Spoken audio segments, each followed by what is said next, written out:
12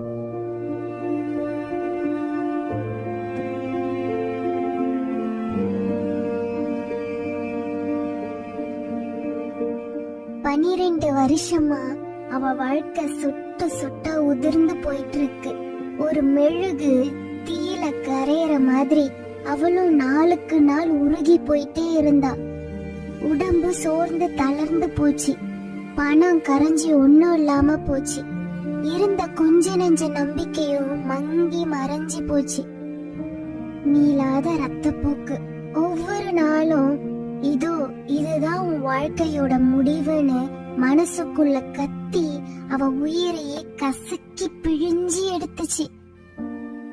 மருத்துவத்துக்கு எல்லாத்தையும் செலவு பண்ணி தீத்துட்டா. ஆனா அவ பாடு கொஞ்சம் கூட குறையற மாதிரி தெரியல. மாறாக கட்டுக்கடங்காத காட்டாற்று வெள்ளம் மாதிரி இன்னும் மோசமா போயிட்டே இருந்துச்சு. அவளோட வலி உடம்போட நிக்கல. அவ மனசுல ஒரு ஆழமான காயமா ஊறி உள்ளுக்குள்ள தாக்கிட்டு இருந்துச்சு.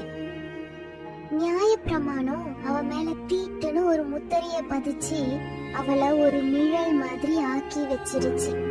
அந்த முத்திரை ஒரு பெரிய கல் சுவர் மாதிரி அவளை ஜனங்களை விட்டும் கடவுளை விட்டும் தண்ணியா துண்டிச்சு வச்சுச்சு. அவ தொட்டா எதுவும் யாரும் தீட்டாயிடும்னு ஆகிடுச்சு. அதனாலேயே அவளால யாரையும் நெருங்க முடியாம போச்சு.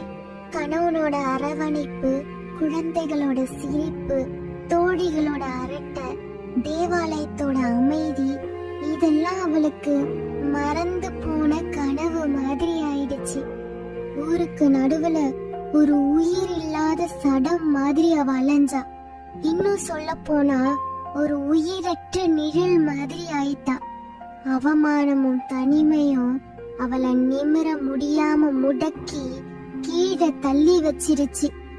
எனக்குன்னு இனி ஒரு அடையாளம் இருக்கா? இதுக்கு மேல உயிரோடு இருக்க முடியுமான்னு அவ மனசு துடிச்சு அழுதுது.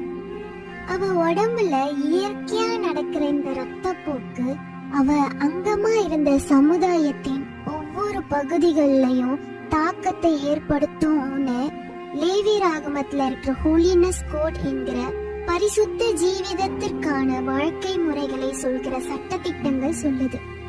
ஆனா இந்த நியாயப்பிரமாண சட்டங்கள் சமுதாயத்தை கட்டமைப்பதற்காக அமைக்கப்பட்டிருந்தாலும் பெண்களோட உரிமையை மறுத்து அவர்களுக்கு பாதுகாப்பு தரும்னு சொல்லி கட்டுப்பாடுகளை மட்டுமே அடக்கிட்டு இருந்துச்சு. உபாகமத்துல